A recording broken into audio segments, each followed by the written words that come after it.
Galaxy puts 4 bro வாங்கியிருக்கிறேன் அமேசானில். இன்றைக்கி அந்த ஆஃபர் சேல் போட்டாங்க. 15,000 சம்திங், 16,000 ரூபாய்க்குள்ளே கிடச்சிது. Original price 29,000. ஆனால் ஆஃபரில் வந்து 21,19 அது மாதிரி கிடச்சிக்கிட்டு இருந்தது. ஆனால் இந்த ஆர்டரில் ஒரு 16,000 ரூபாய்க்கே கிடச்சிடுச்சு. ஆனால் கொஞ்ச நேரம் தான் இருந்தது, மறுபடியும் அதுக்குள்ளே விலையை 21 கூட்டிட்டாங்க. ஒயிட் வாங்கவா பிளாக் வாங்கவான்னு ரொம்ப யோசனையாக இருந்தது. கடைசியில் பார்த்தா கொஞ்சம் ஒயிட்டு தான் நல்லா இருக்குன்னு சொன்னதுனால அதை வாங்கிட்டேன். பார்க்கலாம் இதை. இப்போல்லாம் பயமாக இருக்குது, ஒரிஜினலு டூப்ளிகேட்லாம் நிறையா வருது. அதனால தான் அஃபிஷியலாக வாங்குறது வந்து பெட்டராக இருக்குது.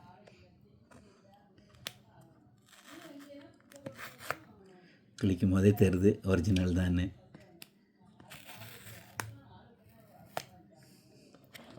Okay, super. பாக்ஸ் வந்துடுச்சு பாருங்க, நல்லாயிருக்கு, க்ளீனு.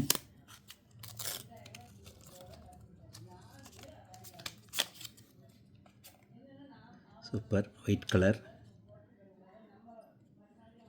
நல்லாயிருக்கு. அவ்வளோதான், வேறு ஒன்றும் இல்லை. Even wire C type charger எதுவுமே இருக்கா? இந்த இருக்க இதில் என்ன இருக்குது? ஓ, மேனுவல் இருக்குது. எஸ், இது இருக்குது, ஒயர் இருக்குது, பட்ஸ் தான் இருக்குது. அந்த பட்ஸோட உள்ள டிப்ஸ் இருக்குது. மற்றபடி இப்போ ஒயரும் கொடுக்குறதில்ல போல் இருக்குது. சி டைப் ஒயரும் தர்றதில்லை. இல்லை, அவ்வளோதான் பாக்ஸு, வேறு ஒன்றும் இல்லை. ஓகே, இதை ஆன் பண்ணி இந்த ஃபோனில் தான் கனெக்ட் பண்ணணும். கனெக்ட் பண்ணிவிட்டு அப்புறம் பார்க்கலாம். நன்றி.